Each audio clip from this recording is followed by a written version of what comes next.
Ng mga kababayan nating mga OFWs, may nagsakripisyo sa inyong pamilya para mag-ibang bansa na para stopgap na magpadala ng pera dito para matulungan tayo, para makabangon.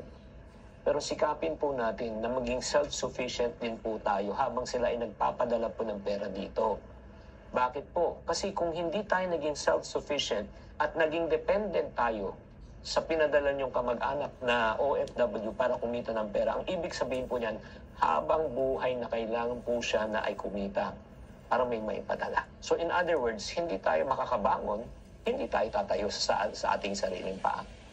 Yun ang sinasabi rin ni Dr. Jess, tama, that our country should not be dependent only, again, it's not because we're going to alienate and close doors, we cannot do that.